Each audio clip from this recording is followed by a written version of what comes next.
All right, we're back. We're live. What's up, everyone? My name is Sunny Ray. This is the Sunny Ray Show. Today, I'm with Marco. Marco, where are you calling in from? I'm calling in right now from Colombia, from Medellin. Pleasure to be here, Sunny. Colombia, Medellin. Nice. My father-in-law lives there, so I've been there quite a few times. It's a beautiful place, isn't it? It is, it is. So originally I'm from Germany, but yeah, compared to Medellin, there's no place in Germany better Okay, than cool. Medellin. So Marco is a founder of Altira Banking or Altira Global rather. And so Altira, do you want to maybe just give a quick sentence or two on what Altira Global is doing?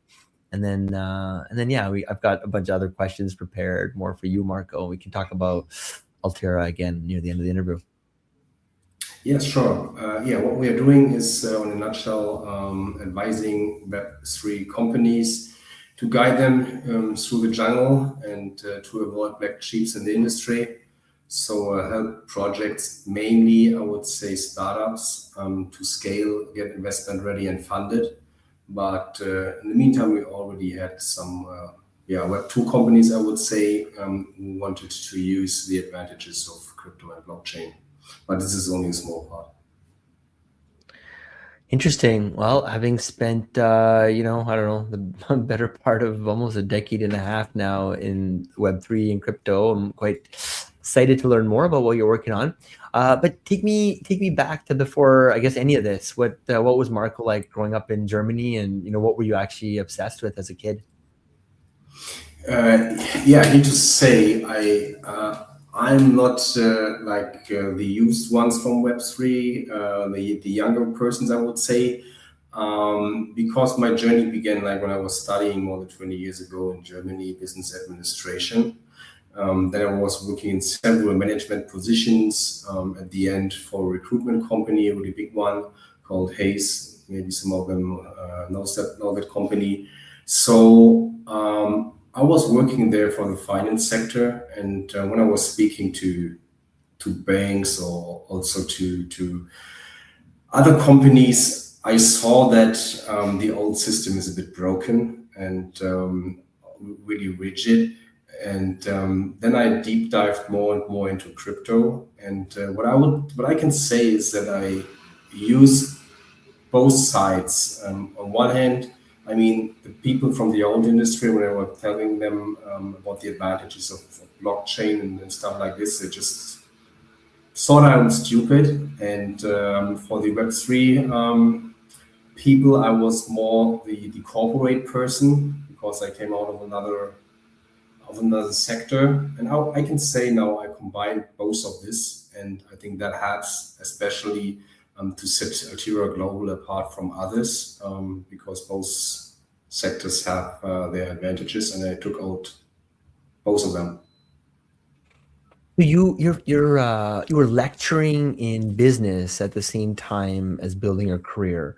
So can you tell me what's the difference between the people who learn it in theory and the people who go and build it? Yeah, sure. Yeah, exactly. I started lecturing already like 15 years ago, I think, and so it was close to my thoughts to start educating in blockchain crypto as well. After I started my journey, I am not really active at the moment at it. For sure, I'm speaking time by time on several stages, on events, conferences. But yeah, I mean, on one hand, the question is if you're just someone who are interested and curious about it, then it's fine. You don't need to build something. And if you might have an idea to set up a business or whatever and want to build something, it's not just about education. It's also about the network you have, um, partners you can trust. This is also something which was really important for Altira Global, because one thing is advising, but if you don't have the right partners, because you cannot do everything by yourself in-house, you need to know reliable partners so that your name doesn't get burned if something is happening in that space. Your first venture was sports management, right? So I guess my question is, why sports, and what did that business teach you about money that you didn't know before? Yeah, exactly. The first one was in sports, where also I onboarded Sport One, which is a famous sports broadcasting company in Germany, or better to say in the DACH region, because they have also their arms in Switzerland and Austria. But yeah, that venture teach me that it's really not so simple as sometimes people have in their mind to bridge the gap between traditional sports and Web3 sports. So a lot of people are lack of education, I would say, and have no idea how to use the advantages of Web3 when it comes, for example, to sports. I mean, it's growing and growing industry because more and more people are getting educated. But for me, the hardest lesson I learned was honestly that I would say, expecting that more people outside of the regular Web3 world would jump into that venture and as a customer, but it was more complex than I thought. And so when you look at your like 25-year-old self, what did he get right about the world, and where has he maybe gone wrong? 25 years ago, I mean, that was really in my young ages. I just finalized my university, and what I saw then in the next years is that university is exactly what you said before, is teaching you theory, and to use that in the regular economic world is something definitely else. Also, it begins with money, how to spend money, how to use your money, and most of investment information and theories I have right now are self-learned, or I was get teach them by people out of the industry. But yeah, universities was a complete other thing. And was there anyone early on who pushed you towards kind of the long game versus like quick wins? Um, not really, but I think this is something people. Also, it was with me at the beginnings. People are pushing them by themselves. So, for example, if someone is seeing someone who's, let's say, making a lot of money with meme coins, the guy is starting it as well, because he's saying, okay, if he can do it, I can do it as well. But this is something you cannot expect. So I think the most important thing is that don't chase other people their luck when they invested into something, and get your own feeling, do your own research if you're going to invest somewhere. I think that's most important, not follow blindly the mass. And so pre 2018, were you already paying attention to the financial system as, something that might be broken, or did Bitcoin kind of show up out of nowhere for you? No, I saw it already before. When I was speaking, there is in the management position to companies when I was working for Hayes in the financial system. I already had a feeling about that something is wrong in the system. I mean, not only in Germany, worldwide, we still see it, that the system is really old and not updated to the current needs we have, because everything is getting more and more digitalized, and the financial and banking systems is not. And for sure, this was something I definitely recognized, and for sure, it's to come to Bitcoin is afterwards close. And then 2018, right, is when kind of blockchain hits you. Like what was the moment? Like was it a paper, a person, like a price chart? Like what cracked it open for you? Yeah, it was. I was on holiday and was speaking to someone who was already like since 2014 or 15. I can't remember in detail within the space and early purchaser of Bitcoin, and then we had a conversation about it. And that was the point, because I had the experience before when he was, I said, when I was speaking to this old financial system, to people out of that something is wrong. And then by speaking with that guy about Bitcoin and opportunities of decentralized finance, that opened my eyes a little bit, and then I deep dived more into it and started my journey by myself. And most people who showed up in 2018 either got rich on, memes or got wiped out, right? So you did neither. You ended up writing a textbook. So can you explain like why? Yeah, yeah, for sure. As I mentioned, I was a lecturer already, like since now, like more than 15 years. So I had experienced that before. And for me, as you've heard, I have no technical background. So when it came to blockchain and all these decentralized systems, it was not so easy for me to understand everything in detail. So I read, I don't know, like a minimum 40, 50 books about it, heard a lot of videos, podcasts, whatever. So, and I had it on my bucket list, anyhow, to write a book. And then it came up to my mind for people who are having no background when it comes to technology, IT, or whatever, but are curious to find out something. It can be written down more easily. So that was my idea, that I wrote a book for beginners, I would say, try to avoid this speech which is normally used in the space.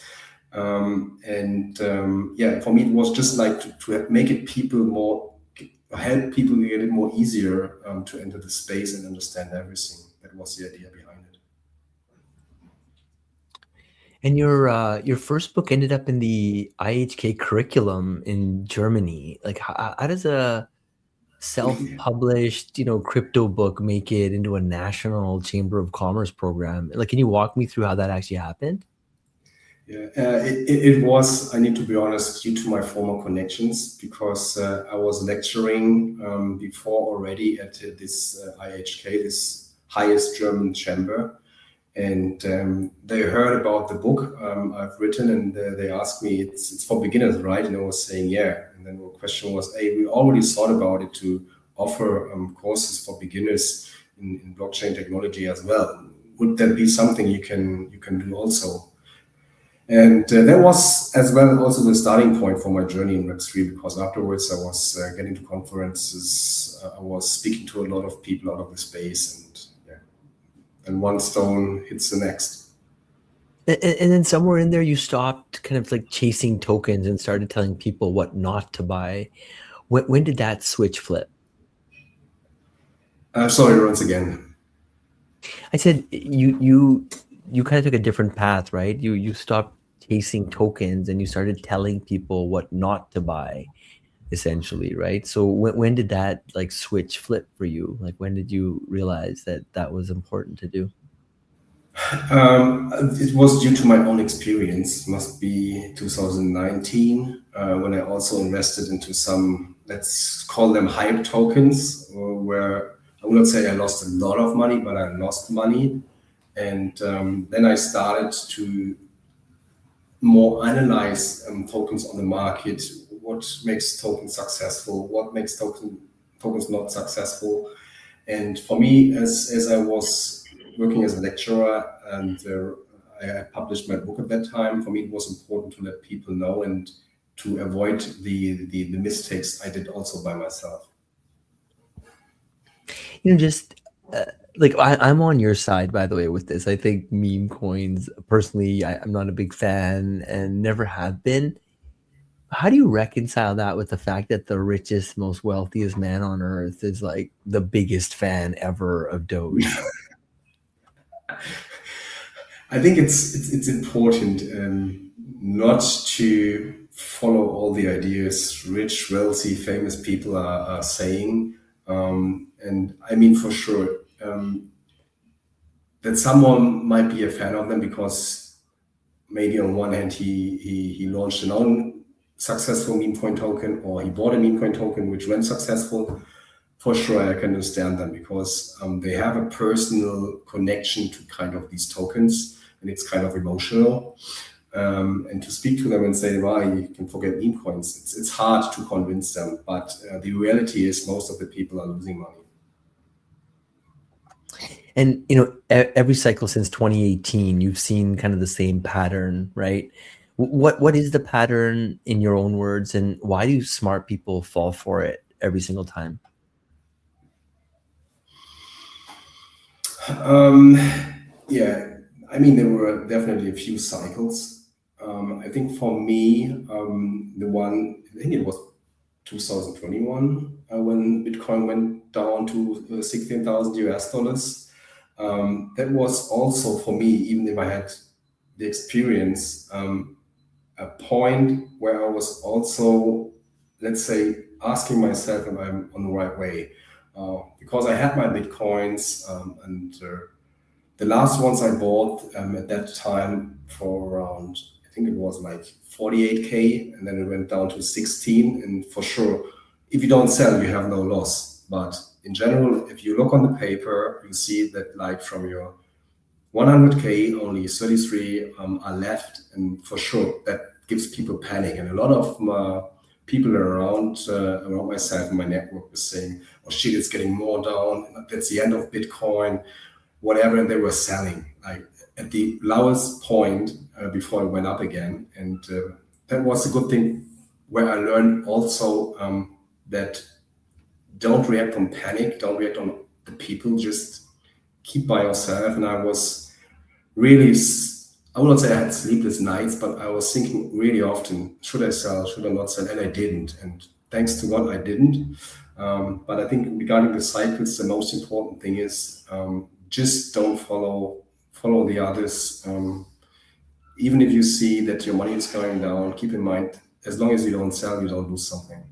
So Marco, what is your central thesis? It's like it's one thing to tell people what not to do, right? Don't buy meme coins and stuff like that. But then what do you tell them to do? Is it buy Bitcoin or is it buy something else? Like yeah, can you just summarize it maybe?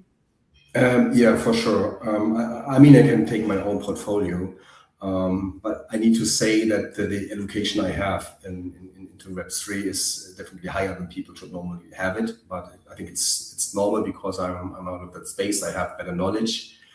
But for sure, it's not to put everything just on one card. I think it's really important that you have several investments. It might be having an own house, apartment. If you might have some stocks, you might invest into crypto as well. So I think it's that you have a wide range and don't solely focus on one thing. And if people ask me when I was lecturing, how much money should I put into Bitcoin or cryptocurrencies, I was saying them, yeah, if you only use your free money, don't take any debts, and from the free money, put in like 5 to 10% into cryptocurrencies. My allocation is pending between 30 and 40, but as I said, I'm out of the space, but I'm also not putting everything on one card. And when it comes to crypto, I see my own portfolio as I think around 90% of this is Bitcoin. But Got it. So 90% of your crypto portfolio is Bitcoin, right? So that's something to pause on, right? Because I'm just saying, like I run a crypto exchange too, but like Bitcoin's the signal. I mean that's kind of I think an important point to hit home that yeah. So that's interesting. Yeah, I just thought I would pause you on that point. But yeah, anyways, keep going. Yeah, I don't want to gloss over the 90% of your crypto portfolio is Bitcoin, and then the rest is interesting, right? Obviously, and potential with the potential to have great gains, but you are swimming in obviously like much riskier territory as soon as you leave the Bitcoin camp. yeah, I mean, you know that about Bitcoin, there was a stable revenue over the years, even if there have been dumps. But if you see like the top 10 coins like 10 years ago and see the top 10 coins now, there are only three left. And all the time Bitcoin was number one. So for me, it's like kind of a digital gold, which is definitely needed in my portfolio. And the other 10% for sure, I will not say it's kind of gambling, but I know this is money where if I lose it, I'm fine with it. If I gain money, that's nice. So it's mostly with projects I'm myself involved or where I did a really deep due diligence behind the team, behind the architecture, behind the product. That's why I don't buy any meme coins, by the way. But for sure, I also made my money out of that after I learned my lessons. But for me, it's more important to be secure, and I know with Bitcoin, that was that I'm safe. Yeah, yeah, I hear you there. Cool. So let's see, maybe before we switch gears, what's the biggest thing you used to believe about the space that you no longer believe? I think there are several things. One thing is trust, which is really important. The next thing is utilities, and the third thing is legal and compliance. So that's also something when I'm looking forward to buy maybe a new coin. The first thing is I check, and also by the way, I'm an international partner of the World Business Angel Investment Forum, so I also know what VCs, family offices, etc., are looking for. So the most important, especially when they invest into tokens, is the company behind it completely legal and compliant. So this is something really important for me. Otherwise, as well, the utility. If I see there might be no demand within the ecosystem of this company or the product, um, then for sure there is no need, no demand for this token, and everything which is pumping up the token, it might be kind of speculation. And for sure, if you need to check the team behind it. Have they had before some exits which have been successful? Where they're coming from? A lot of projects don't even share their names, and this is for me a red flag, for example. Hey Marco, just gonna share this. Look, this breaking news. President Trump just signed an executive order directing the Federal Reserve to open master accounts for crypto companies.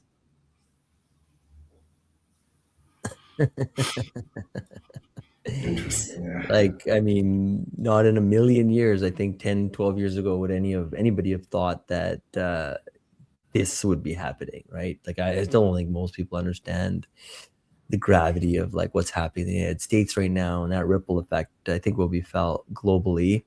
But what a time to be alive. But yeah, let's switch gears a little bit. Tell me what Altera Global actually is. Like, who's the ideal client? What do you do for them? And what do you refuse to do? Yeah, mostly it's Web3 startups we are helping. I mean, there are so many people outside having a good idea, having a great idea, but maybe they are lack of funding, don't have the right network, don't have the experience as a founder. So what we do as the Altiva Global is guiding them. So we are kind of an advisor and also opening our network, which means if there is a startup, for sure they need some early funding already, and to, let's say, boost together with us, because for sure we also cannot work for free, our partners cannot work for free, but if there is just like a starting base already, we help them to get investment ready. As said, what's really important is the legal compliance issue. We have a look at that and structure everything. If they have an own token, we are structuring the token as well. But like most of the tokens, if they're getting listed, have this dump of 80, 90%. And this is something we work on with the tokenomics. We are advising them how to structure them, how to build them. We get also these token investments ready, not only for retail investors, also for bigger investors. And with marketing agency we're working with since a while, we have them scaling easily and yeah, to get funded. I mean, it's nothing where we can promise anything, but with the project we worked with in the past, only through token sales, we raised between 1 to 2 million for each project. And then for sure, if you are selling shares, we have the network, or I have the network as well, by myself through the World Business Angels Investment Forum. And there we reach out to them as well. Sometimes we also do the pitching for the projects, but for sure the closing at the end comes to the projects. But then they can secure the rest of the money they need. So we help them to grow, to make them ready for the future. And that's it, what we do. But we are, to be honest, really selective with the project we work with.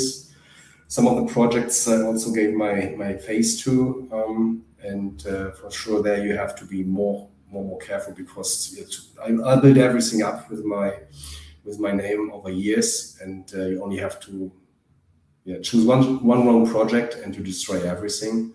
So that's the approach Altira and I by myself we And, have here.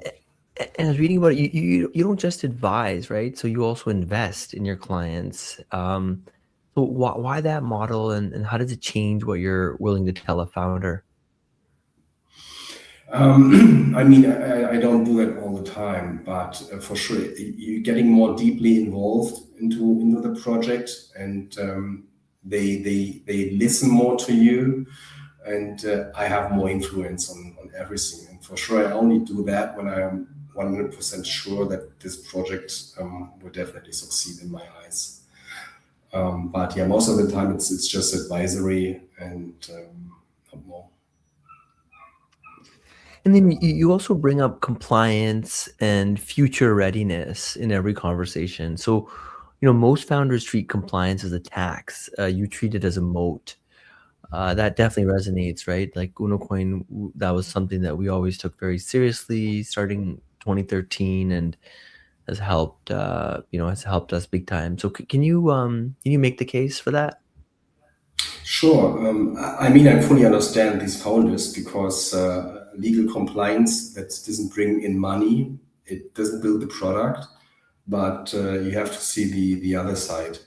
No investment company, no VC, no high net worth individual will invest into a company which is built on structures which can fall down from one day to the next.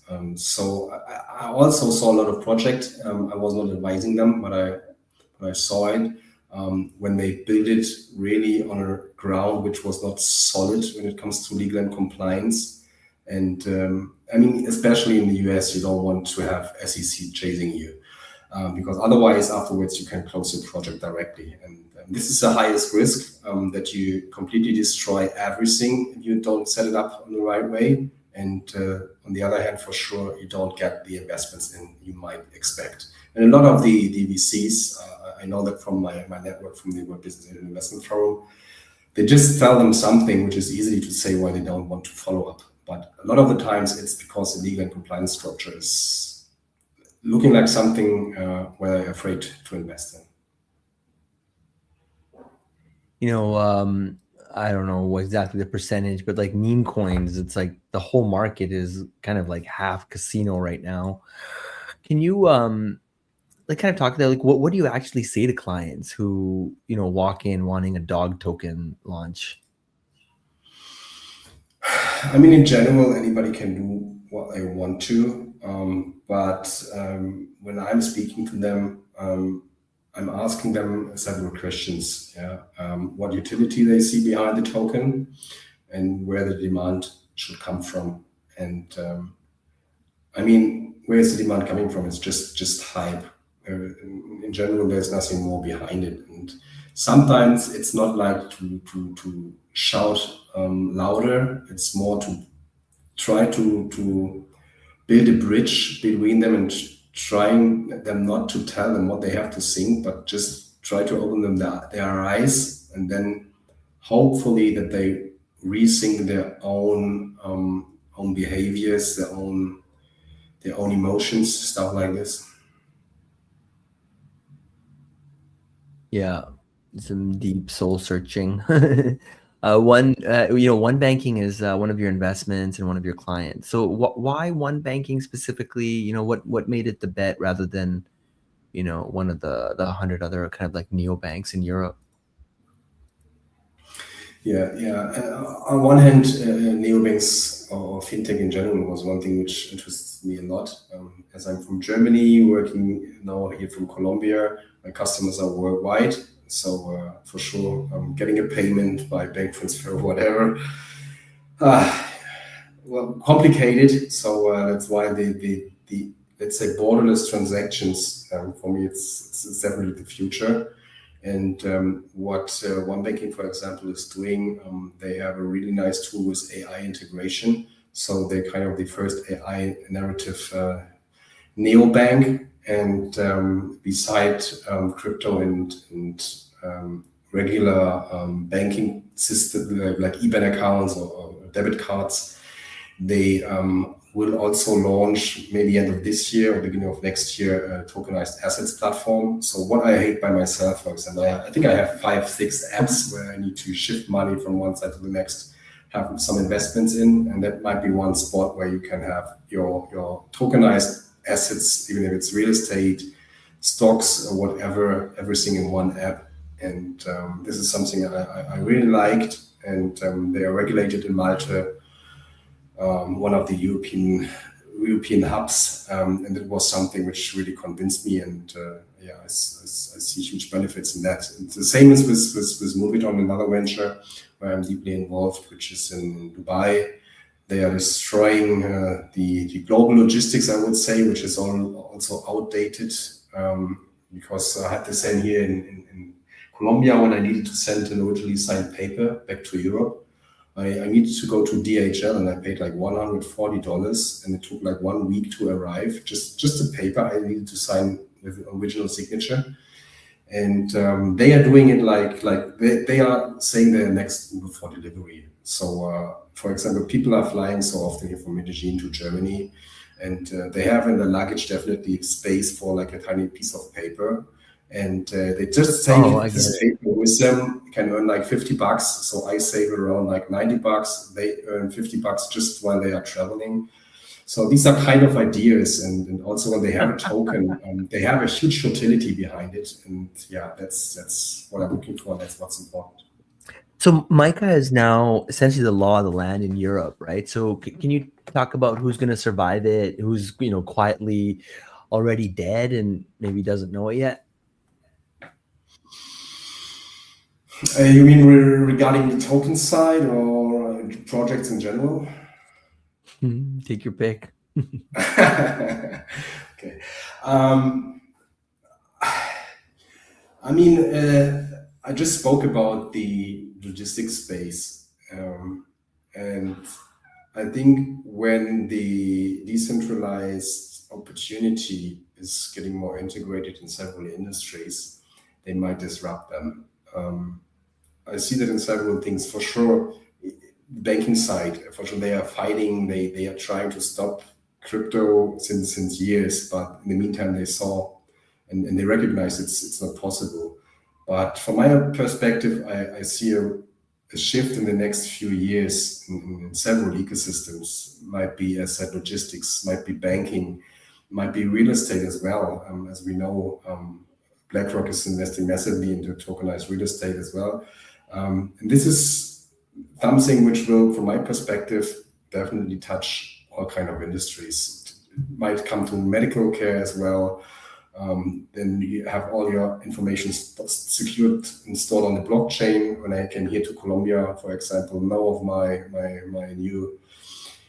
dentist, nobody knew anything about me, and I need to make like new tests, knew that. But if something would be stored on the blockchain, it might be more easier. People know it directly. There might be no frauds. I think you can push it everywhere.